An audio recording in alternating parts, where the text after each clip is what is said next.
এত কালো পৃথিবীতে আর নাই, চার কালো লোক আল্লাহর কাছে দামি। একজন কালো হচ্ছেন লুকমানে হাকিম। উনি ছিলেন কালো। কত কালো? আপনি যে পাতিলের নিচ দেখছেন কোনোদিন? দেখছেন? কালো নি? কেমন কালো? মোটামুটি না খুব বেশি? লুকমানে হাকিম এই পাতিলার নিচে যে কালো তার চাইতে বেশি কালো ছিলেন। কিন্তু আল্লাহ রাব্বুল ইজ্জত ওয়াল জালাল এই লুকমানে হাকিমের কথাকে কোরআনে কারীমের মধ্যে নাযিল করেছেন। আল্লাহু আকবার। কালো হতে পারে, তার দাম বেড়ে গেছে।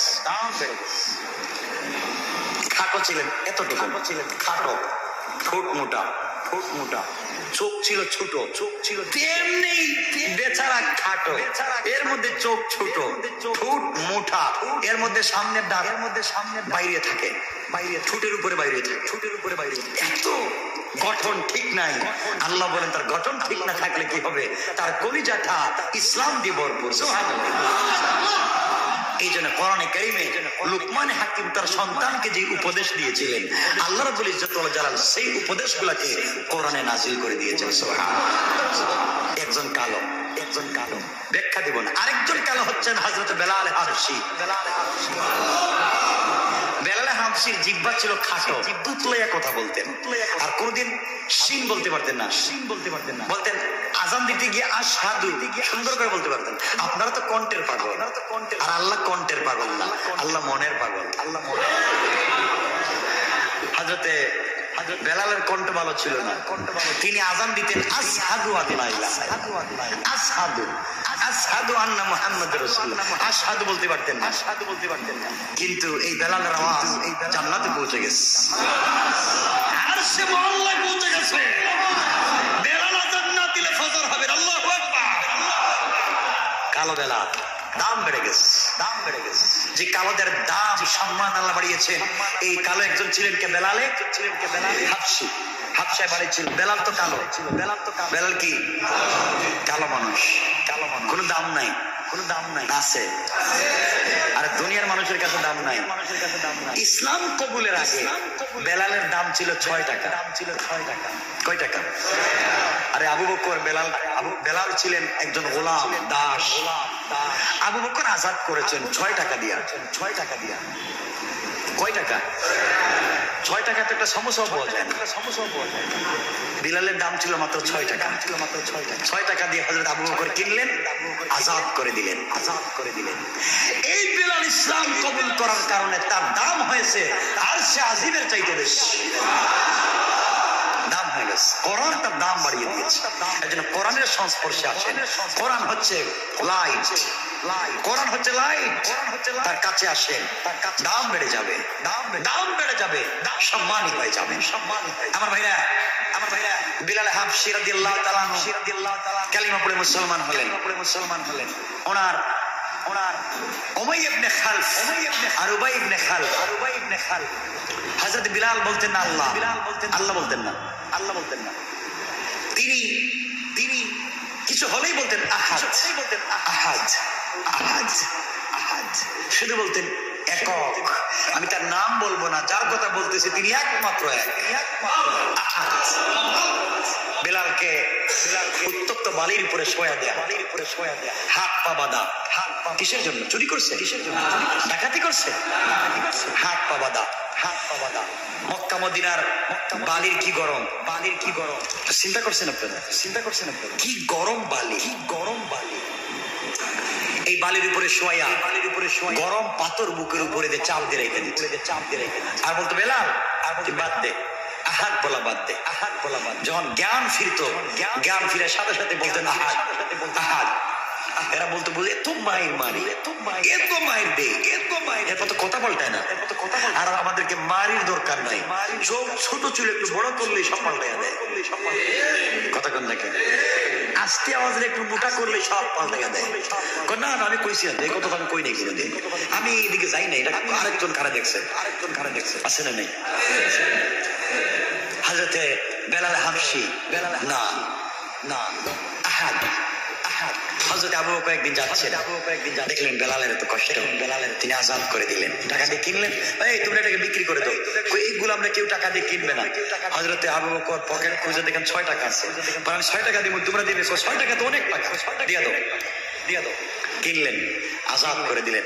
হযরত বেলালে হাবশি আজাদ হয়ে রাসূলের সামনে চলে গেলেন।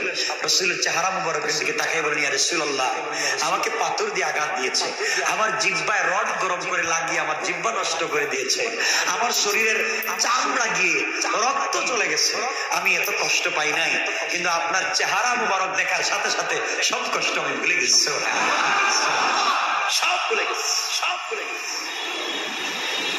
আমার ভাইরা, আমার ভাইরা, নবীজি বললেন, বেলাল তুমি কি চাও? বেলাল তুমি কি? ইয়া রাসূলুল্লাহ, আমি কিছু চাই না, আমি কিছু চাই না, আমি কিছু চাই না, আমি কিছু চাই না। নবীজি বললেন, বেলাল, বেলাল তুমি আজকে থেকে এত কষ্ট করেছো, এত কষ্ট করেছো। সাহাবায়ে কেরামকে বলেন, আমার বিলাল যদি জোরে কোরআন তিলাওয়াত করে তোমরা কিছু বইলো না, কারণ তার ইসলামটা অনেক দামি, ইসলামটা অনেক দামি, তার দ্বীনের কবুল করা অনেক দামি, অনেক ত্যাগ, অনেক তিতিক্ষা, অনেক কুরবানি, তোমরা তাকে কিছু বলো না, তোমরা তাকে কিছু বলো না। রাসূল সাল্লাল্লাহু আলাইহি ওয়াসাল্লাম বেলালকে বানিয়ে দিলেন মদিনার মসজিদের মুয়াজ্জিন। আল্লাহু আকবার বলবেন না? আপনাদের কাছে তো মুয়াজ্জিনের দাম, এই বেলা দিগা, এই বেলা দিগা, মানে মুয়াজ্জিনে ডাকতেছেন, মুয়াজ্জিনে ডাকে না মনে হবে, এদিকে তোর বাড়ি কই, তোর বাড়ি কই, কথা শুনোস না কেন, কথা শুনোস না, ময়লা কেন, তো ময়লা হে কি করবে, তো ময়লা হে কি করবে, মানে মুয়াজ্জিনদের কি ব্যবহার করা, মুয়াজ্জিনদের কি ব্যবহার। কিন্তু কিয়ামতের দিনে সবথেকে উঁচা গলা থাকবে মুয়াজ্জিনের। কিয়ামতের দিন দেখবেন লম্বা লম্বা মানুষ, মনে করবে এটা মুয়াজ্জিন ছিল, মনে করবে এটা মুয়াজ্জিন ছিল। যার গলা লম্বা দেখবেন মনে করবেন সে মুয়াজ্জিন ছিল। আল্লাহু আকবার, মুয়াজ্জিন ছিল, মুয়াজ্জিন ছিল। আমার ভাইরা, আমার ভাইরা, হযরত বেলাল হাবশী রাদিয়াল্লাহু তাআলা আনহুকে বিশ্ব নবী মদিনার মসজিদের মুয়াজ্জিন বানাইয়া দিলেন। হযরত বেলাল আযান দেয়, আযান দেয়, আযান দেয়, কিন্তু আশহাদু বলতে পারে না, আশহাদু, আশহাদু। একদিন সমস্ত সাহাবীরা বসলেন, বিশ্ব নবীর কাছে গেলেন, ইয়া রাসূলুল্লাহ, ইয়া হাবিবাল্লাহ, আগো নবীজি, আমাদের কাছে ভালো মুয়াজ্জিন আছে, সুললিত কণ্ঠের অধিকারী আছে, কণ্ঠ শুনলে যেমন কলিজা ফেটে যায়, কলিজা ফেটে যায়, এমন মধুর তেলাওয়াত শুনলাম, আপনি বেলালকে মুয়াজ্জিনের দিকে বাদ দেন, মধুর কণ্ঠওয়ালা একজনকে আপনি ওই জায়গার মধ্যে নিয়ে আসেন। আমার ভাইরা, কার ভিতরে কতটুকুন পরহেজগারি, তার অশুদ্ধ তিলাওয়াত হতে পারে, কিন্তু আল্লাহর কাছে বড় দামি। কোন সুবহানাল্লাহ। তুমি সুন্দর করে তিলাওয়াত করো, হয়তো অহংকারের কুমড়া হইতে পারে না, অহংকারের ভিতরটা বড় হতে পারে না, হতে পারে না। আমার মুসলমান ভাইরা, মুসলমান ভাইরা, ঈশার নামাজের পরে বিশ্বনবী বেলালকে ডাক দিলেন, বেলাল এদিকে আসো, বেলাল এদিকে আসো, আজকে থেকে ফজরের আযান তোমাকে দেওয়া লাগবে না, দেওয়া লাগবে না। মদিনার মসজিদে নতুন মুয়াজ্জিন নিযুক্ত করা হয়েছে, সুললিত কণ্ঠের অধিকারী, যার কণ্ঠের তেলাওয়াত শুনলে পাখিরা বসে যায়, এমন কণ্ঠের অধিকারী একজনকে নতুন মুয়াজ্জিন নিযুক্ত করা হয়েছে, নিযুক্ত করা। বিশ্বনবীর কাছ থেকে এমন কথা শুনলেন, বেলাল শুনে বাড়িতে চলে গেলেন, আর ঘুমাতে পারলেন না, যায় নামাজটা বিছিয়ে দিলেন, চোখের পানি ছেড়ে সিজদার মধ্যে পড়ে কাঁদলেন, আর বললেন, আল্লাহ,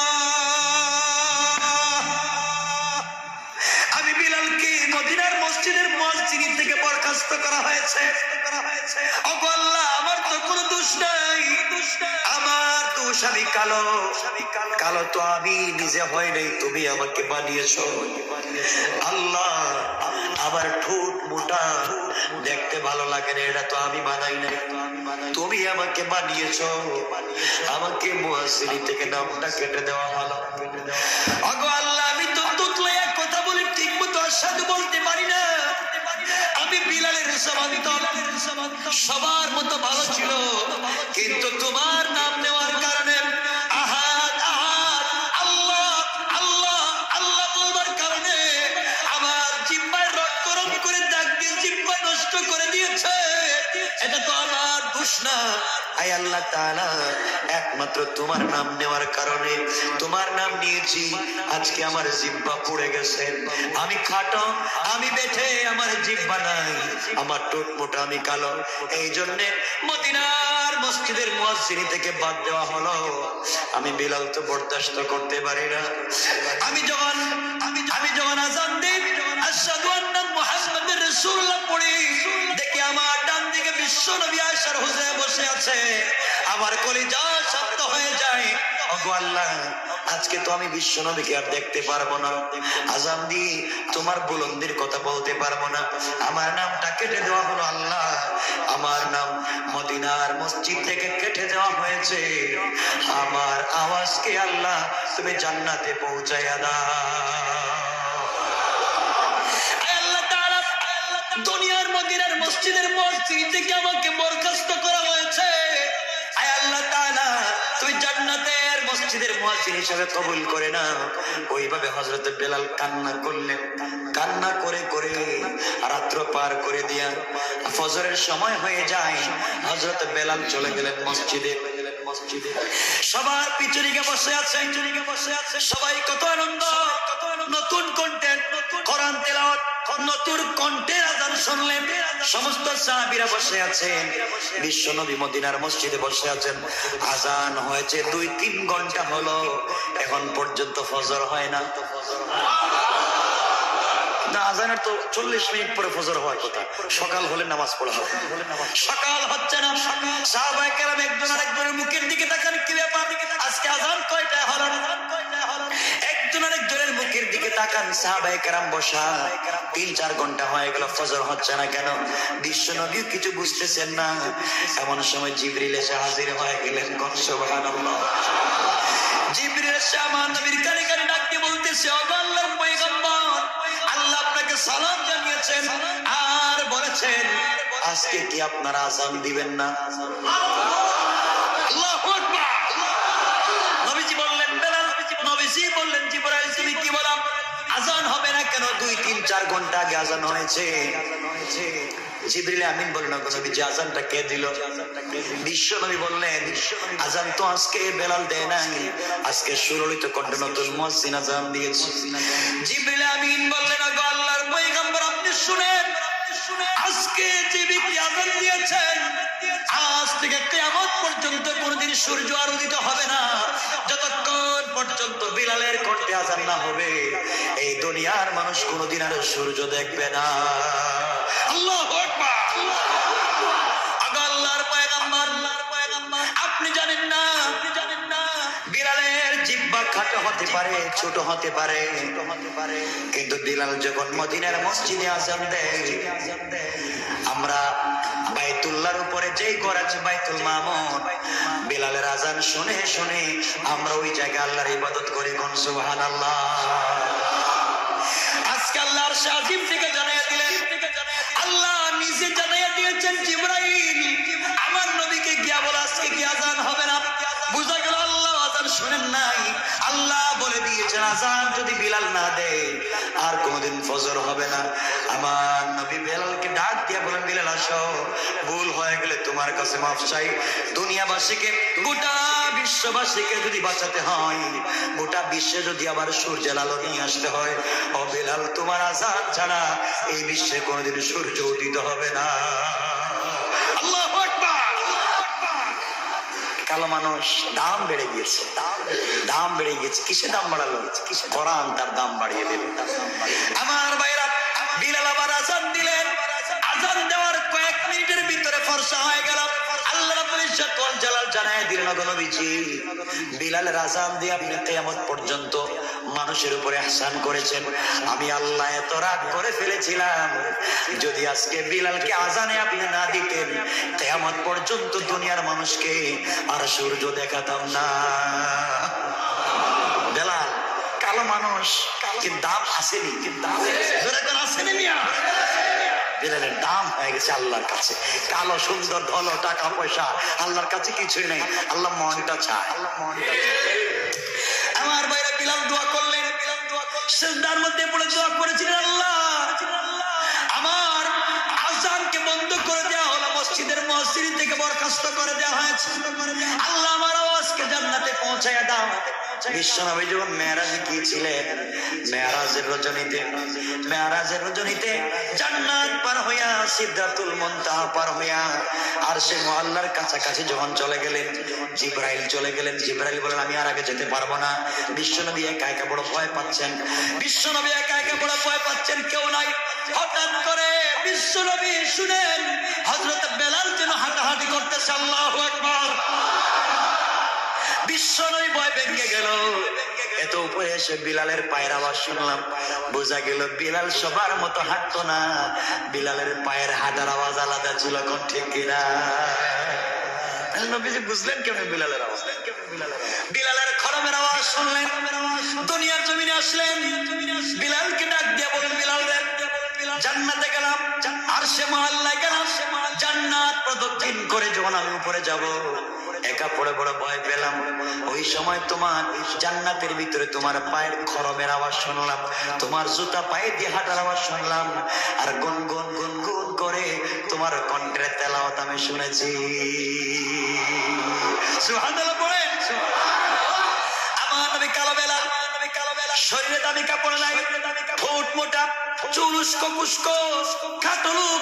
আমার নবী বেলালকে জড়াইয়া ধরলেন, কপালে চুম্বন করলেন, ঠোঁটে চুম্বন করলেন, আর বললেন, বেলাল রে, তুমি যেতে পারবে না, তুমি বলো কি আমল করো, এই আমলটা আমাকে শিখাইয়া দাও। আমি বিশ্বনবী, কিন্তু আমার আওয়াজ তো জান্নাতে পাইলাম না, আমার কোরআন তেলাওয়াত জান্নাতে পাই নাই। বেলাল, তোমার আওয়াজ জান্নাতে চলে গিয়েছে, তুমি কি আমল করেছো আমার কাছে একটু খুলে বলো। হযরত বিলাল বলেন, ইয়া রাসূলুল্লাহ, ইয়া হাবিবাল্লাহ, এখন আমি যে নতুন কোন আমল আমার চোখে পড়ে না, কিন্তু আমি যখনই ওযু করতাম, ওযু করার সাথে সাথে 2 রাকাত তাহিয়াতুল ওযু, আমি তাড়াতাড়ি ওযুর 2 রাকাত নফল নামাজ পড়তাম। আল্লাহ রাসূল বললেন, বেলাল রে, তুমি যে ওযু করে 2 রাকাত তাহিয়াতুল ওযুর নামাজ পড়তে, আল্লাহ রাব্বুল ইজ্জত ওয়াল জালাল তোমার এই আমলের উপরে খুশি হয়ে তোমার পায়ের আওয়াজকে আর কোরআন তিলাওয়াতকে আল্লাহ জান্নাতে পৌঁছায়া দিয়েছেন। কোন সুবহানাল্লাহ। কোথাকার বিলাল, 6 টাকা দামের বিলাল জান্নাতের মালিক হয়ে গেছে। আমরা পারবো না?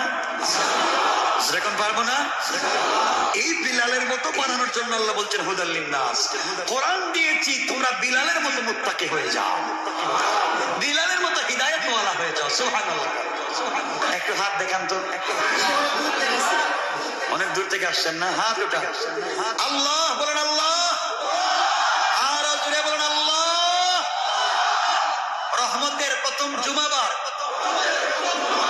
তোমার ঘরে বসে তওবা করলাম, আর গুনাহ করব না। ইয়া আল্লাহ, আমাদেরকে বিলালের মতো ঈমানদার বানাও, আমাদের আওয়াজকে জান্নাতে পৌঁছাইয়া দাও। সকলে পড়েন আমিন, আমিন। আমার ভাইরা, আমার বিলালের টাকা পয়সা ছিল, আরে ঘর নাই, বাড়ি নাই। বিলাল কই থাকতেন? মসজিদে থাকতেন। একদিন নবীজি বেলাল 3 দিন পর্যন্ত কিছু খায় নাই। সুবহানাল্লাহ বলবেন। বেচারা 3 দিন কিছু খায় নাই। সুবহানাল্লাহ। না, বেচারা 3 দিন কিছু খায় নাই। আপনি বললেন সুবহানাল্লাহ, বলে 3 দিন কেন, 1 সপ্তাহ না খান, আমার সমস্যা কি? সুবহানাল্লাহ। 3 দিন পর্যন্ত বেলাল কিছু খান নাই। রাসূল জোহরের নামাজ পড়ে বের হয়ে যাচ্ছেন। বেলাল চিন্তা করলেন 3 দিন পর্যন্ত কিছু খাই নাই। এখন নবীও যাচ্ছেন, একজন সাহাবী কথা বল, যাক সবাই নামাজ পড়ে বাইরে, আমি দরজায় গিয়ে শুয়ে থাকি। দরজায় শুয়ে পড়ছে। আবু বকর বের হলেন। আমার ভাইরা, হযরত বেলাল দরজায় শুয়ে পড়লেন। আবু বকর বের হওয়ার সময় বেলাল সালাম দিলেন। আবু বকর বললেন, বেলাল এখানে কি করো? পেটের খিদে পড়ে আসছে। হযরত আবু বকর কোনো কথা বললেন না, চলে গেলেন। হযরত ওমর আসলেন, সালাম দিলেন। হযরত বেলাল সালাম দিলেন। আমার সালামের জবাব দিয়ে বলেন, বেলাল রে এখানে কি করো? বেলাল বলেন ভাইরে পেটের ক্ষুধায় আর পারি না, শুয়ে পড়ছি। উদ্দেশ্য ছিল একজন সাহাবীর যদি দরদ লাগে বাড়িতে নিয়ে যাবে, কারো ঘরে যদি কোনো খাবার থাকে আমাকে খাওয়াবে। আবু বকর যখন চলে গেলেন নিলেন না, বোঝা গেল আবু বকরের কোনো খাবার নাই। নাহলে আবু বকর তো রহমান, আবু বকরের উম্মতের রহমত, আবু বকর নিলেন না, এর মানে আবু বকরের ঘরে খাবার নাই। হযরত ওমর চলে যাচ্ছেন, ওমরও নিলেন না। বেলাল বুঝলেন ওমরের ঘরে খাবার নাই। কিছুক্ষণ পরে হযরত আলী যাচ্ছেন। আলী তো জোয়ান মানুষ, হাঁটতেছেন বৃদ্ধ লোকের মতো। সালাম দিলেন। হযরত আলী বললেন বেলাল শুয়ে আছো কেন? বেলাল বলেন ভাই রে পেটের ক্ষুধায় আর পারি না। হযরত আলী চোখের পানি মুছে মুছে তিনিও চলে গেলেন। বোঝা গেল খাতুনে জান্নাতের ঘরে কোনো খাবার নাই। এক এক করে সব সাহাবী চলে গেলেন।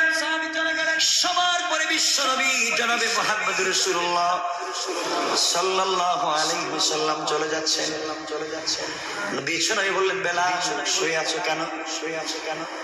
বেলাল বললেন ইয়া রাসূলুল্লাহ 3 দিন হয়ে গেল কোনো খাবার নাই, মনে হয় বাঁচবো না। নবীজি বেলালের চেহারা ঘুরে, বেলালের দিক থেকে চেহারা ঘুরাইয়া নিজের শরীরের কাপড় দিয়ে চোখ মুবারক মুছলেন আর বললেন আল্লাহ, বেলাল 3 দিন পর্যন্ত খায় নাই, আর আমি নবীজি আজকে 1 সপ্তাহ পর্যন্ত কিছু খাই নাই। নবীজি 1 সপ্তাহ পর্যন্ত কিছু খায় না। আর তোমরাও মুসলমান, আজকালকে আমরা ইফতারের সময় কত খাবার নষ্ট করি, সেহরির সময় কত খাবার নষ্ট করি। বিশ্ব নবী খাবার পান নাই, না খেয়ে খেয়ে দুনিয়ার জমিন থেকে বিদায় নিছেন। একটু চিন্তা করো, আমাকেও মানুষকে সহযোগিতা করা লাগবে, মানুষের ঘরে খাবার পৌঁছে দেওয়া লাগবে। আমার ভাইরা বিশ্ব নবী বললেন আল্লাহ, আমি যদি না খেয়ে মারা যাই কষ্ট নাই, বিলাল তো তোমার নাম জপতে জপতে কষ্ট পায়, আল্লাহ বিলালের খাবারের ব্যবস্থা তুমি করে দাও। আমার মুসলমান ভাইরা ডাক দিয়ে বলেন বিলাল রে, কেউ যদি হাদিয়া নিয়ে আসে আমার কাছে নিয়ে এসো। বিশ্বনবী চলে গেলেন। আসর আর মাগরিবের মধ্যখানে একজন মহিলা 1 গ্লাস দুধ নিয়ে আসছেন। কয় গ্লাস? 1 গ্লাস দুধ নিয়ে আসছেন। হযরত বেলালের হাতে দিয়ে বলছে বেলাল দুধগুলা নিয়ে বিশ্বনবীকে দাও। বেলাল খুশি হয়ে গেলেন। 1 গ্লাস দুধ বিশ্বনবীর দরবারে নিয়ে যায়। নবীজি আমাকে দিয়ে দিবেন, কারণ আমি 3 দিন পর্যন্ত খাই নাই। নবীজির কাছে নিয়ে গেলে দুধগুলো আমাকে দিয়ে দিবেন। হযরত বেলাল দুধ নিয়ে বিশ্বনবীর কাছে গেলেন, নিয়ে বললেন ইয়া রাসূলুল্লাহ, একজন মহিলা 1 গ্লাস দুধ নিয়ে এসেছে, আপনাকে হাদিয়া দিয়েছে, আপনি হাদিয়া গ্রহণ করুন। নবীজি দুধ হাতে নিয়ে বললেন বেলাল রে, আমার মদিনার মসজিদে যে মাদ্রাসা, তার নাম মাদ্রাসাতুস সুফা। এই মাদ্রাসাতুস সুফার ভিতরে এতিম গরিব ঘর নাই, বাড়ি নাই, কয়জন এতিম আছে খবর নেও। হযরত বেলাল গনে দেখলেন মানুষ আছে 71 জন। কতজন? 71 জন। বেলাল এসে বলেন ইয়া রাসূলুল্লাহ 71 জন এতিম এখানে আছে, ঘর নাই, বাড়ি নাই, খাবার নাই। নবীজি বললেন আমি গরিব এতিমদেরকে রেখে নবীজি 1 গ্লাস দুধ পান করতে পারি না, আমি না খেয়ে মরে যেতে পারি, আমার কোরআনের বাকিরা না খেয়ে মরতে পারে না। ও বেলাল তুমি 71 জনকে ডাক দেও, তারা যেন লাইন ধরে বসে, আর তুমি বেলাল তাদেরকে মেহমানদারি করো, নিজে খাওয়াও, নিজে পান করাও। হযরত বেলাল বলেন ইয়া রাসূলুল্লাহ 1 গ্লাস মাত্র দুধ, আমি টান দিলেও তো জিহ্বা ঠিক মতো ভিজবে না, কারণ 3 দিন খাই নাই, আর আপনি বলছেন 71 জনকে খাওয়ানোর জন্য। আমার নবী বলেন ডান দিক থেকে দেওয়া শুরু করো। বিশ্ব নবী গ্লাসটা নিজের হাতে নিলেন, মুখের কাছে নিয়ে কি যেন দোয়া পড়লেন, কোরআন থেকে কি যেন পড়লেন। সাহাবায়ে কেরাম পরে জিজ্ঞেস করলেন, বিশ্ব নবী বলছিলেন আমি সূরা ফাতিহা পড়ছিলাম। দুধের মধ্যে ফুঁক দিয়া, দুধটাকে ফুঁক দিয়া মুখ থেকে টুটু বের করে একটু দিয়া বললেন বেলাল ইনশাআল্লাহ তুমি খাওয়াতে থাকো, 71 জন খেয়ে ফেললো, এরপরে তুমি খেতে পারবে। কোন সুবহানাল্লাহ। হযরত বেলাল দুধ একজনকে চিন্তা করলে, একজনকে দিলেই তো শেষ, 1 ফুটা রাখবে না। বেলাল দিয়ে বলেন ভাই তাই বিষ্ণু বলছেন আপনি পেট ভরে খান। এই সাহাবী এই বিসমিল্লাহ বলে টান দিলেন, খেতে শুরু করলেন। সাহাবী বলেন আমি আজকে খাইলাম, আগামী কালকে যেন না খাওয়া লাগে এমন খাইলাম, এমন খাইলাম। সুবহানাল্লাহ পড়েন। এত খানা এত পান করলাম, পান করার পরে গ্লাসের দিকে তাকাইয়া দেখি যেমন ছিল এখনো আছে, এক চুলও কমে না। আল্লাহু আকবার। কমে না। হযরত বেলাল বলেন একজন একজন করে পান করাতে লাগলাম, সবাইকে পান করানো শেষ হয়ে গেল। ৭১ জন দুধ পান করলেন। আমি তাকায়া দেখি গ্লাসের মধ্যে দুধ যেমন ছিল এক ফোঁটা কমবে দূরের কথা, মনে হচ্ছে দুধ বেশি হয়ে গেছে। কোন সুবহানাল্লাহ। হযরত বেলাল এখন চিন্তা করলেন আমার পালা, আমি আর বিশ্বনবী ছাড়া কেউ নাই, নবীজির কাছে নিয়ে গেলেন। ইয়া রাসূলুল্লাহ আপনার আমি ছাড়া কেউ নাই। এর অর্থ হলো আপনি খাইয়া আমাকে দিয়া দেন, এক ফোঁটা খাবেন আমাকে দিয়া দেন। নবীজি বলেন বেলাল তুমি আগে পান করে এরপরে আমাকে দাও। বেলাল চিন্তা করলেন আমি পান করে দিব, আমি পান করার পরে থাকবে নাকি? থাকলে না দিব, আমি পান করলে তো শেষ হয়ে যাবে। নবীজি বলেন বেলাল কি চিন্তা করে একটু পান কর। হযরত বেলাল ঠোঁট লাগিয়ে যখন দুধের বোতল দুধের গ্লাসটা টান দিলেন, তিনি বলেন আমি তো 3 দিন খাই নাই, এত খাইলাম যেন আগামী 1 সপ্তাহ খাওয়া না লাগে। এত পান করার পরে গ্লাসের দিকে তাকাইয়া দেখি গ্লাস যেমনই ছিল তেমনই আছে। কোন সুবহানাল্লাহ। আল্লাহু আকবার। বরকত ছিলেন, বরকত বুঝেন, বরকত। বিশ্বনবীর কাছে গ্লাসটা দিয়ে দিলেন। ইয়া রাসূলুল্লাহ, রাসূল বলেন আরো খাও। আর পারি না। রাসূল আরো খাও। আর পারি না, আরো খাও। বেলাল বলেন খাইতে খাইতে আমার তো মনে হচ্ছে গলায় দুধ আটকা পড়ে গেছে, আঙ্গুল দিলে লাগাল পাওয়া যায়। আল্লাহু আকবার বলবেন না। নবীজি বলেন বেলাল খাওয়া শেষ করে শেষ, গ্লাসটা দিয়ে দিলেন। আমার ভাইরা এই বেলাল নবীজির কাছে পড়ে থাকতেন শুধু কোরআনের জন্য, দ্বীনের জন্য, ইসলামের জন্য, ঠিক কিনা? আমরা দ্বীন চিনি না, ইসলাম চিনি না। এই বেলালকে পরিবর্তন করেছে, আমরকে পরিবর্তন করেছে আল কোরআন। কে পরিবর্তন করেছে? আল কোরআন। আর এই রমাদানের মুবারকে আল কোরআন তেলাওয়াতে শোনানো হচ্ছে, নাজিল হয়েছে কোরআন। এই রমজানে কোরআন নাজিলের মাসে আমরা বেশি বেশি করে কোরআন তিলাওয়াত করতে পারবো। সবাই পড়েন ইনশাআল্লাহ। আল্লাহর পথে আর কোন পথ নাই একমাত্র সিরাতে মুস্তাকিম ছাড়া। এমন একটা পথের কথা আমি আল্লাহ বলে দিলাম, যেই পথ হচ্ছে আমি আল্লাহর হুকুমে চলে, রাসূলের তরিকায় চলে। এখানে কোন বাবার পথে চললে কাজ হবে না, দুনিয়ার কোন মানুষের আদর্শ গ্রহণ করে চললে কাজ হবে না। আল্লাহ বলে দিয়েছেন একমাত্র হুকুম চলবে আমি আল্লাহ, তরিকা চলবে আমার রাসূলের ছাড়া আর কারো কোন তরিকা চলবে না, আর কোন নবীর তরিকা চলবে না, আর কোন ওলি বুজুর্গের তরিকা চলবে না। একমাত্র তরিকা হচ্ছে কার? আল্লাহ রাসূলের তরিকা। হুকুম হচ্ছে আল্লাহর। এরপর আল্লাহ রাব্বুল ইজ্জতুল জালাল বলছেন কাদ ফাসসালনাল আয়াতি লিকাউমিন ইয়াত্তাকুন। আল্লাহ রাব্বুল ইজ্জতুল জালাল বলে দিলেন যারা আমার উপদেশ গ্রহণ করে আমার কথা শুনে, আমি তাদের জন্য আমার কথাগুলাকে বারবার বর্ণনা করে তাদেরকে মনে করিয়ে দিতে চাই। বললাম রে দুনিয়ার জমিনে যাদেরকে ভাই ভাই বললা, কিয়ামতের দিন কিন্তু ভাই ভাই থাকবে না। যার জন্য রাত দিন কষ্ট করেছ সেও থাকবে না। যার জন্য দুনিয়ার জমিনে কষ্ট করেছ, দেখবা তুমি তোমার বন্ধুর জন্য রাত দিন কষ্ট করেছ, নিজে না খাইয়ে তাকে খাইয়েছ, তার সাথে আঘাত পড়লে তোমাকে বলে যেতে পারে। কথা বলেন।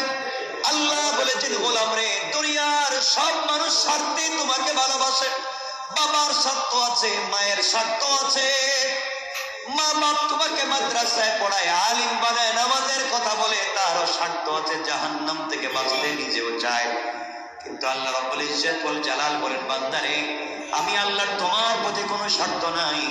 তুমি যদি শুধুমাত্র কেবলমাত্র আমার হুকুম মানতে পারো, রাসূলের তরিকা মতে চলতে পারো, কিয়ামতের দিনে আমি আল্লাহ হাজার কোটি মানুষের সামনে তোমাকে দাঁড় করিয়ে লজ্জা দিতে চাইব না। আমি আল্লাহ আরশে আজিমের ছায়ায় জায়গা দিয়ে রাসূল পাকের নিজ হাতে হাউজে কাউসারের পানি পান করাইয়া আমি আল্লাহ বিনা হিসাবে জান্নাতের ওয়াদা দিলাম।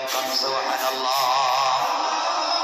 কিয়ামতের দিনে কেউ যখন কথা পর্যন্ত বলতে পারবে না, মানুষের শরীর থেকে ঘাম ঝরে, কারো হাঁটু পানি, কারো গলা পানি হয়ে যাবে, কারো জিহ্বা নাভি পর্যন্ত ঝুলে পড়বে, কেউ তো অজ্ঞানের মতো হয়ে যাবে। নিচের মধ্যে তামা ধাউ ধাউ করে আগুন জ্বলতেছে, সূর্য হাত মাথার উপরে 11টা মুখ নিয়ে আছে, দুনিয়ার জমিনে কোনো জায়গা নেই, সব তুলার মতো উড়ে গিয়েছে, গোটা জমিন তামার মতো হয়ে গিয়েছে। আল্লাহ রাব্বুল ইজ্জত ওয়াল জালাল কথা পর্যন্ত বলবেন না। ওই সময় আমি বলেছি আল্লাহ কথা পর্যন্ত বলতে চাইবেন না। এমন সময় গোলামেরা বান্দারা যারা দৌড়াতে থাকবে, কেউ চিল্লাতে থাকবে, সবাই দৌড়ে দৌড়ে কিছু লোক আদম আলাইহিস সালামের কাছে গিয়ে বলবে, আব্বা জান আপনি আমাদের বাবা, আপনার কারণে আমরা পৃথিবীতে এসেছি, আজ আমরা বিপদগ্রস্ত, আমরা বিচার চাই, বিচার কার্য যেন সমাধান হয়ে যায়, আমরা দাঁড়াতে পারবো না, আমরা এভাবে কষ্ট করতে পারবো না। আল্লাহকে বলেন বিচার কার্য শুরু করতে, বিচারের মাধ্যমে যদি জাহান্নামে চলে যাই, ওখানে জাহান্নামের আগুনে জ্বলবো, কিন্তু বিচারের আগে কিয়ামতের মাঠে দাঁড়িয়ে থাকতে থাকতে আর জীবন চলে না। আদম চোখের পানি ছেড়ে দিবেন আর ডাক দিয়ে বলবেন, আমার সন্তানেরা তোমরা আমি বাবার কাছে এসেছো, আমি তোমাদের জন্য আজকের দিনে সুপারিশের শফাআত করতে পারবো না, কারণ আমিও তো আল্লাহর হুকুমের ব্যাপারে উদাসীন হয়ে গিয়েছিলাম। আল্লাহ আমাকে দুনিয়ার জমিনে কাপড় ছাড়া উলঙ্গ করে পাঠিয়ে দিয়েছিলেন। আজ আমি আল্লাহর সামনে যদি দাঁড়াই আর আল্লাহ যদি বলেন, আদম কেন ওই দিন তুমি জান্নাতে আমার কথা শুনলা না, কেন তুমি ফল খেতে গিয়েছিলে হাওয়ার কথায়, ওই দিনের কথা যদি আল্লাহ মনে করিয়ে দেয় আমি বিপদগ্রস্ত হয়ে যেতে পারি। এই জন্য আমি আল্লাহর সামনে আজকে দাঁড়াবো না। তোমরা আরেকজনের কাছে যাও, যার নাম ইব্রাহিম খলিলুল্লাহ। আল্লাহ যাকে বন্ধু বানিয়েছেন, খলিল বানিয়েছেন, তোমরা কথা বল। উম্মতেরা দৌড়ায়া ইব্রাহিমের কাছে যাবেন আর বলবেন, পয়গম্বর ইব্রাহিম আল্লাহ আপনাকে আগুন থেকে, নমরুদের আগুন থেকে বাঁচিয়েছেন, সকল পরীক্ষা আপনি ফাঁস করেছেন, আপনি বলেন না একটা বার আপনি বলেন আল্লাহকে বিচার কার্য শুরু করতে আর ভালো লাগে না। ইব্রাহিম কাঁদবেন আর বলবেন, শোনো রে কিয়ামতের মাঠের মানুষ, শোনো রে আমি পারবো না। আল্লাহ যদি আমাকে জিজ্ঞাসা করেন, ও ইব্রাহিম দুনিয়ার লক্ষ লক্ষ মানুষকে দাওয়াত দিয়েছো, মুসলমান বানিয়েছো, কেন তুমি তোমার বাবাকে দিনের পথে আনতে পারলা না? বলো। আমার বাবার কথা যদি আমাকে বলে ফেলেন জবাব দিতে পারবো না। এই জন্য আমিও আল্লাহর সামনে আজকে দাঁড়াতে চাইব না। এইভাবে একে একে করে সব পয়গম্বরদের কাছে যাওয়া হবে। মুসা আলাইহিস সালামের কাছে গেলে মুসা আলাইহিস সালাম বলবেন, শোনো সব কথাই তো মানি যে আল্লাহ আমার মাধ্যমে আজকে এত কিছু দুনিয়ার জমিনে, আমার মাধ্যমে নদীতে রাস্তা করে দিয়েছেন, আমার মাধ্যমে মান্না ওয়া সালওয়া দুনিয়ার মানুষকে ভক্ষণ করিয়েছেন, আমার মাধ্যমে ফেরাউনকে দুনিয়ার জমিন থেকে উৎখাত করেছেন। আমি যখন আল্লাহর ধ্যানে তোর পাহাড়ে ছিলাম তখন তোরা একটা গরুর বাচ্চাটাকে তারা পূজা করেছিল। এই কথা যদি আল্লাহ আমাকে জিজ্ঞাসা করেন জবাব দিতে পারবো না, ওই জন্য আমি আল্লাহর কাছে যাব না।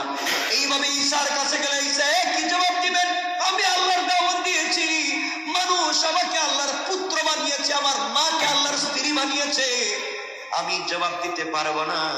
সকল মানুষ এভাবে তখন দৌড়াবে। ঈসা আলাইহিস সালাম ডাক দিয়ে বলবেন, উম্মতেরা শোনো, কিয়ামতের মাঠে এভাবে দৌড়ে কোনো লাভ হবে না, কেউ তোমাদের উপকার করতে পারবে না। কোন পয়গম্বর না, লূত আছেন, আইয়ুব আছেন, যাকারিয়া, ইয়াহইয়া, হিজকিল, কেউ পারবে না। খুঁজে দেখা তো আখিরি জামানার পয়গম্বর সরকারে কায়নাত, দু জাহানের সরদার নবী রহমত, চার কলিজার উম্মতের দরদে ভরা, যাকে আল্লাহ খলিলুল্লাহ না বানিয়ে হাবিবুল্লাহ বানিয়েছে। বিশ্ব নবী কোথায় আছেন তোমরা খুঁজে বের করে। উম্মতেরা দৌড়াতে থাকবে, দৌড়াতে থাকবে, গিয়ে দেখবে আমার রাসূল, আমার রাসূল, আমার রাসূল মাকামে মাহমুদে পড়ে চিৎকার করে উম্মতি উম্মতি উম্মতি বলে কাঁদতেছে।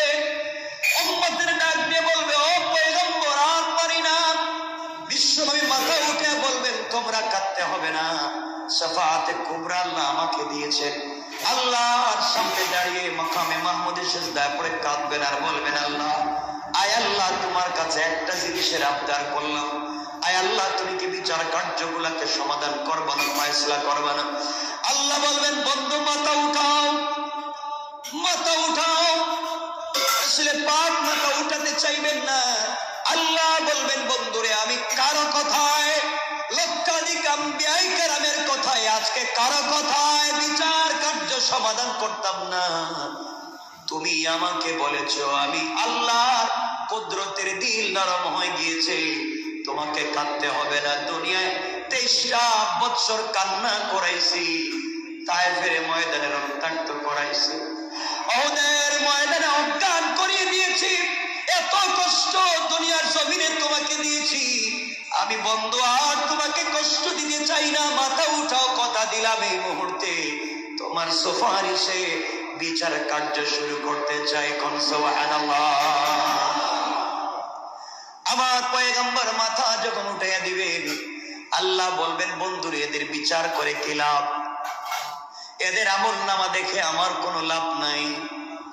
এদের আমল নামায় তো শুধু গুনাহ আর গুনাহ, এদের আমল নামায় ছোট বড় গুনার অভাব নাই। এই জন্য আমি যদি গোলাম গুলার বান্দার আমল নামা দেখতে যাই, আমি আল্লাহর রাগ আর উঠে যাবে। এই জন্য এদের আমল নামা দেখতে চাইব না। আমল নামা না দেখে দেখে জাহান্নামে পাঠিয়ে দেব। আল্লাহর কাছে আমার পয়গম্বর আরজি পেশ করে বলবেন, আল্লাহ তাআলা, আপনার কাছে আমি একটা আমল নামা পেশ করতে চাই। আপনি ওই আমল নামাটা একটাবার দেখেন না। ওই আমল নামা দেখবার পরে যদি আপনি মনে করেন আমল নামা দেখবার প্রয়োজন নাই, সবগুলাকে জাহান্নামে দিবেন, আমার আপত্তি নাই। একটা আমল নামা দিলাম, আপনি দেখেন না। পয়গম্বরে আরবির কথা আল্লাহ শুনে বলবেন, পাঠাও। পয়গম্বরে আরবি একটা আমল নামা আল্লাহর কুদরতের হাতে উঠাইয়া দিবেন। দেখেন, আল্লাহ পাক পুরা আমল নামা A to Z সবগুলা চেক করবেন, এক পৃষ্ঠা করে দেখবেন। শুরু থেকে শেষ পর্যন্ত পুরা আমল নামা দেখে আল্লাহ বলবেন, বন্ধুরে, কার আমল নামা দিলা? প্রথম পৃষ্ঠা থেকে শেষ জায়গা পর্যন্ত কোন জায়গায় তার নামে কোনো গুনার লেখা নাই। আল্লাহু আকবার। আমার নবী ডাক দিয়ে বলবেন, আল্লাহ, এটা আমার কোন আমল নামা না, দুনিয়ার কোন পয়গম্বরের আমল নামা না। আমার এক পাগলা বন্ধু, আমার এক পাগলা উম্মত 24টা ঘন্টা আপনাকে ভালোবাসি, আমার পথে চলে, এমন একজনের আমল নামা আপনার হাতে দিয়েছি। তার নাম হযরতে আবু বকর। পয়গম্বর আর আবু বকরের আমল নামা আপনাকে দিয়েছি। আপনি দেখেছেন, মনে করেন এভাবে আরো অনেক আমল নামা পাবেন, আপনি বিচার শুরু করেন। আল্লাহ পাক বলবেন, বন্ধুরে, আমি আল্লাহ এই মুহূর্তে বিচার শুরু করে দিলাম। আর তোমাকে বলে দিলাম, যাকে মন চায়, যাকে তুমি চিনো, তোমার ভাল লাগে, তোমার উম্মত মনে হয়, তোমার উপরে দরুদ পড়েছে, তোমার পথে চলেছে, তোমার তরিকা মতো চলেছে, যাকে ভালো লাগে তাকে তুমি সুপারিশ করে করে বিনা হিসাবে জান্নাতে পাঠাইয়া দাও। আল্লাহু আকবার বলেন। মনে রাখবেন, পৃথিবীতে সফল হওয়ার আলাদা কোনো পথ নাই। সফল তো ওই ব্যক্তি যে কিয়ামতের দিন জান্নাতে যেতে পারবে, সে সফল। এজন্য আমাদের সফলতার জন্য, মুক্তির জন্য পথ শুধুমাত্র একটা, সেটা হচ্ছে আল্লাহর হুকুম এবং রাসূলের তরিকা। কথা কি বুঝছেন আমার? আল্লাহ বলেন, আল্লাহর হুকুম, রাসূলের, এছাড়া আর কোন পথ নাই। আল্লাহর হুকুম সবগুলা ফরজ, অবশ্যই পালনীয়, অবশ্যই পালনীয়। আপনাদের জন্য, আমাদের জন্য বড় আফসোস,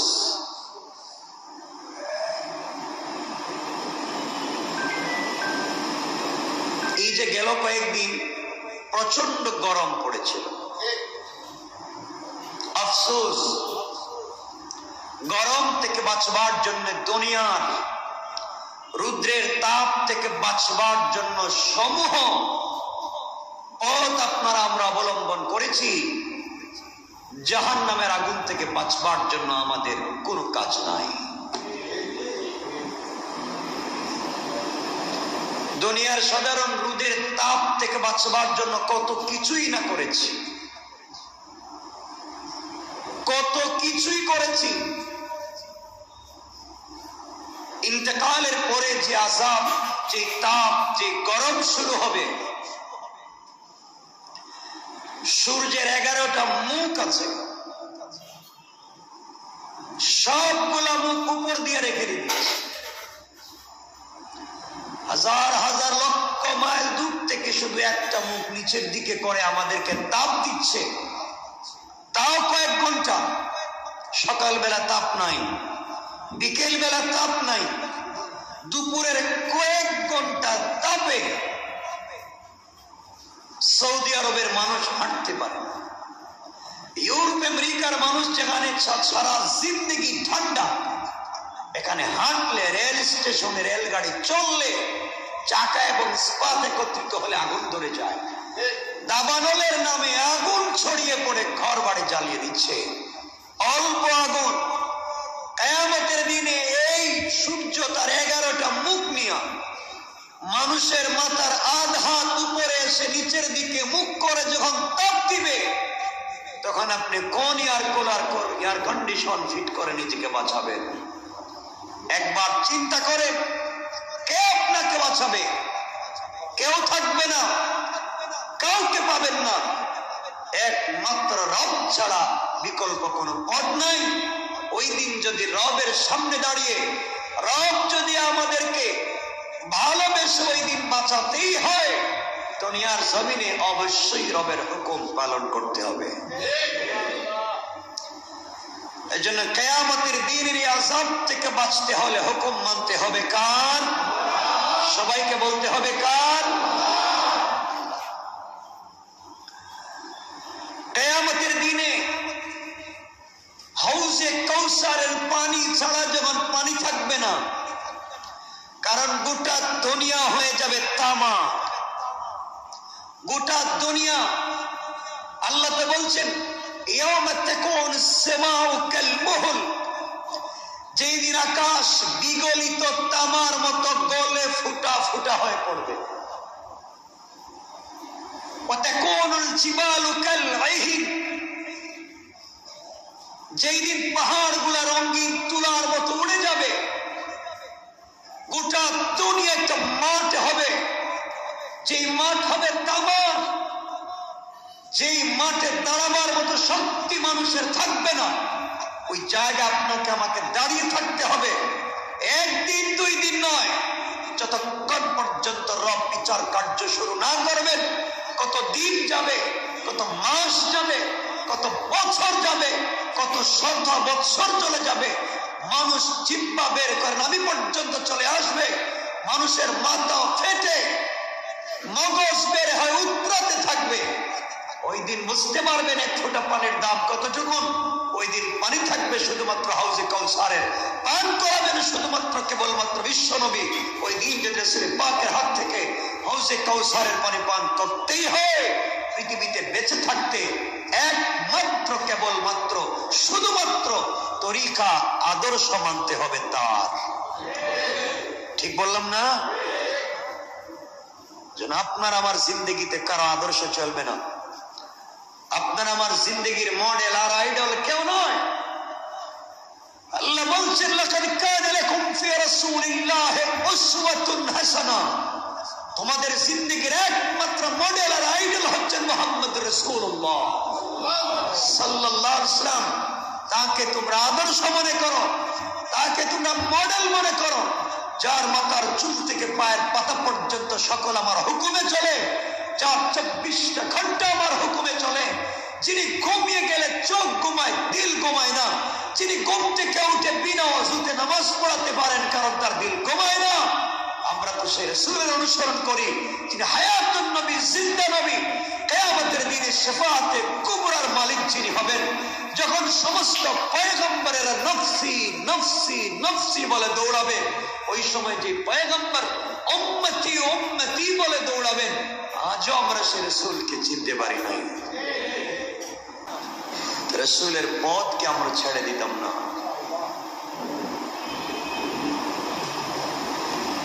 এজন্যে আল্লাহর ওয়াস্তে আমরা 24টা ঘন্টা ঘুম থেকে উঠে ঘুম নিয়ে যাওয়া পর্যন্ত, ঘুমে থাকা পর্যন্ত যত কাজ করি, সকল কাজে আল্লাহর হুকুম আছে, বলা লাগবে রাসূলের তরিকা আছে।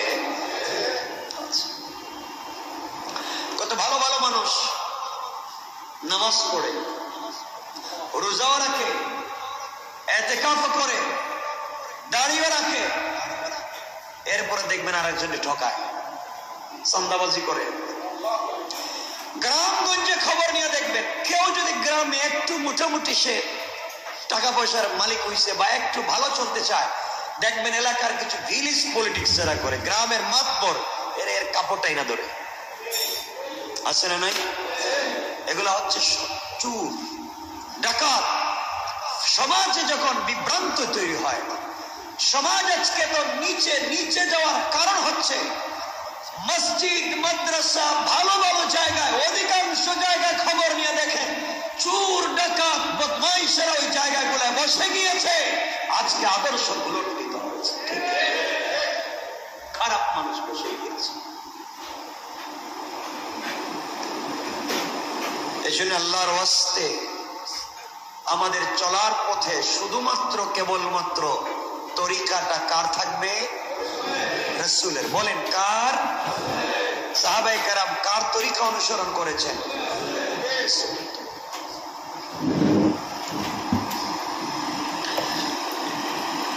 রাসূল ইসলামের খুব কাছাকাছি ছিলেন সাহাবায়ে কেরাম। তাদের জীবনে যত প্রশ্ন এসেছে সব তারা সরাসরি রাসূল পাককে প্রশ্ন করতে পেরেছিলেন, তারা প্রশ্নের উত্তরও পেয়েছিলেন, তারা নিজের জিন্দগিকে এভাবে সাজিয়েছিলেন।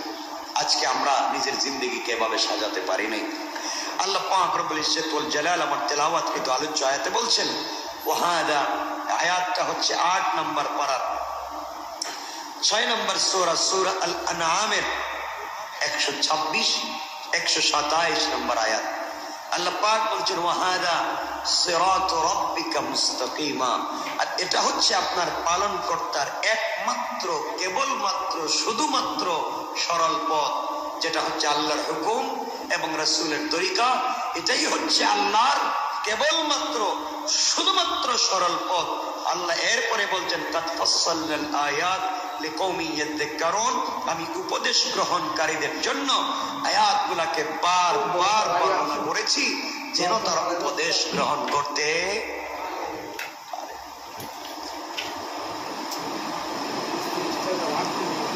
আমরা এখন কি উপদেশ গ্রহণ করলাম?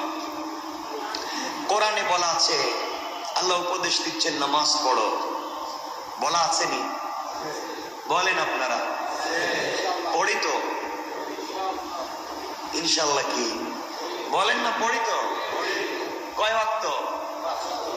এই তো সবাই 5 ওয়াক্ত পড়ি না। জীবনের প্রথম কাজই তো সালাত, জীবনের শেষ কাজও সালাত। আপনি কেন বুঝেন না সালাত আপনার? সালাত আপনার নামাজ পড়বার আগে আপনি নামাজ পড়ুন, কারণ আপনার নামাজের তো আযান শেষ, আপনার নামাজের ইকামত শেষ, শুধুমাত্র জামাত বাকি আছে। কি বললাম? একদিন আপনি আমি সবাই মরে কবরে চলে যাব। কি নিয়ে যাবেন? আল্লাহ বলছেন, যারা উপদেশ গ্রহণ করে তাদের জন্য আমি আয়াতগুলোকে বারবার বর্ণনা করি। এরপর আল্লাহ বলছেন, যারা উপদেশ গ্রহণ করে তাদেরকে আল্লাহ দিবেন লাহুম দারুস সালাম, আল্লাহ তাদেরকে একটা ঘর দিবেন জান্নাতে, লাহুম দারুস সালাম। ঘরের নাম হবে দারুস সালাম, নিরাপত্তার ঘর। যারা দুনিয়া আল্লাহর হুকুম মানবে, জান্নাতে নিরাপত্তা দিবেন আল্লাহ। সুবহানাল্লাহ বলেন।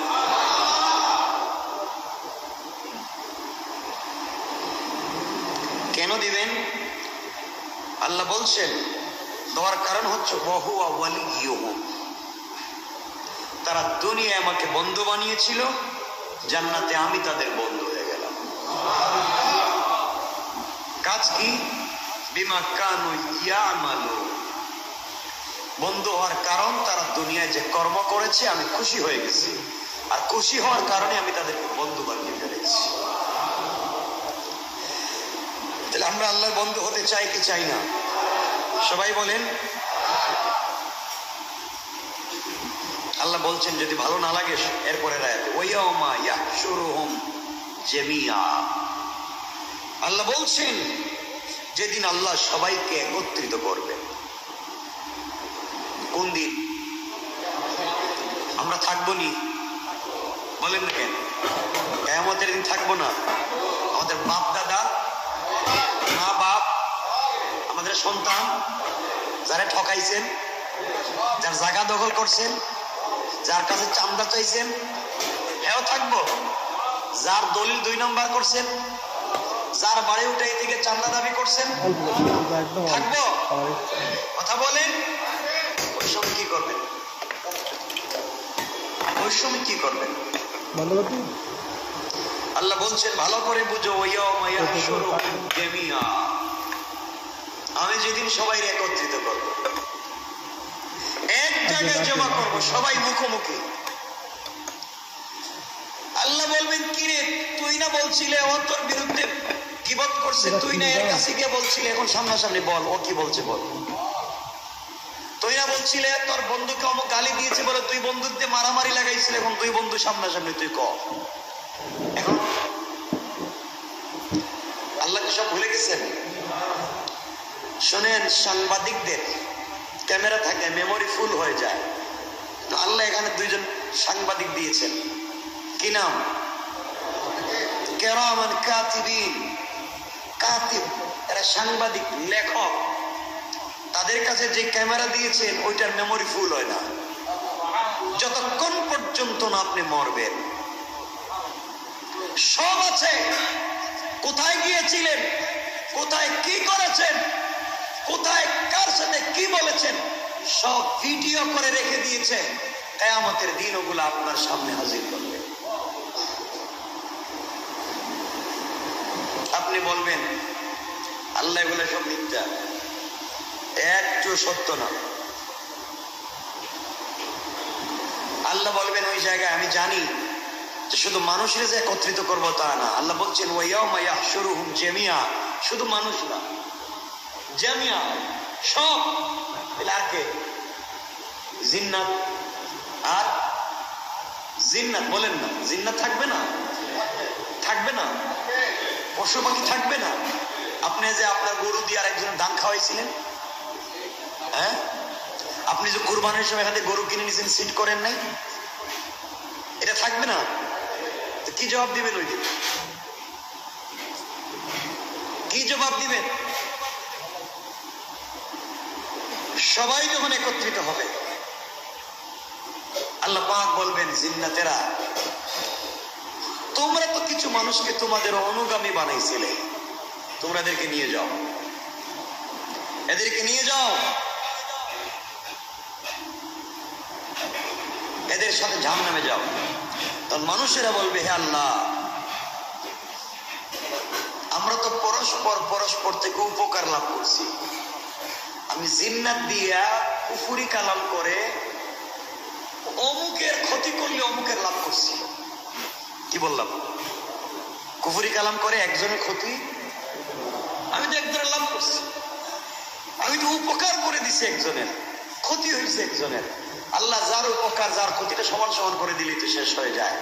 আল্লাহ রব্বুল ইজ্জত ওয়াল জালাল বলছেন তিলকা হুদুদুল্লাহ, আমি আল্লাহর কিছু নির্ধারিত সীমা রেখা আছে, তা তুমি লঙ্ঘন করেছ, আমার নিয়মের বহির্ভূত কিছু কাজ করেছ, বিদায় তোমাকে আজকেই শাস্তি পাওয়া লাগবে। আল্লাহ যদি কাউকে শাস্তি দেন, কি শাস্তি দিবেন? মৃত্যুদণ্ড?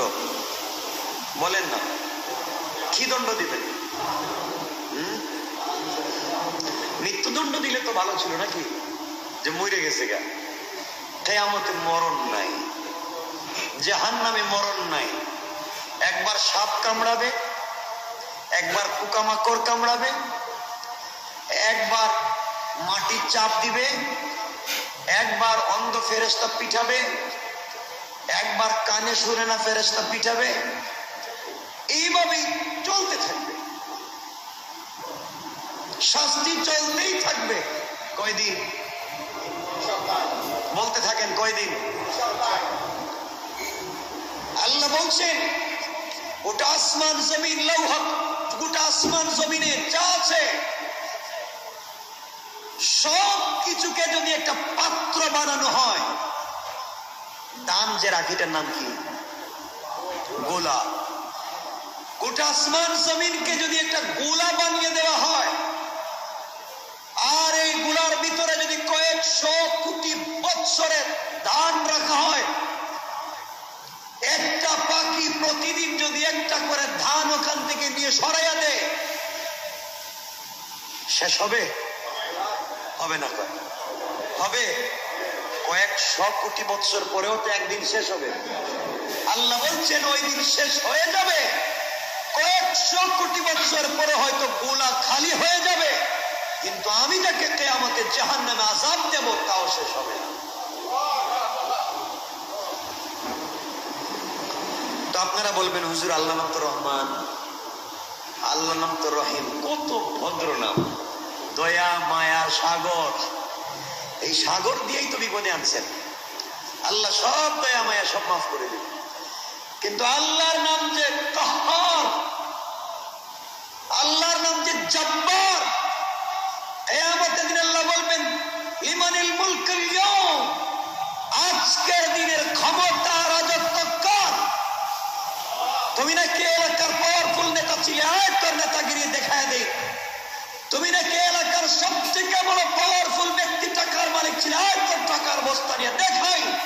আল্লাহ জবাব দিবেন লিল্লাহিল ওয়াহিদুল কাহ্হার, আজকের দিনের একচ্ছত্র ক্ষমতার অধিকারী একমাত্র আমি আল্লাহ। এখানে কথা বলার কারো সাহস নাই, পৃথিবীর কেউ না, এমনকি কোন পয়গম্বর। বিশ্বাস হয় না? বিশ্বাস হয় না? কথা কে বলতে পারবে? বলেন তাইলে জীবনে আমরা নাফরমানি করি কেন? এটার উত্তর আজকে দেয়া লাগবে।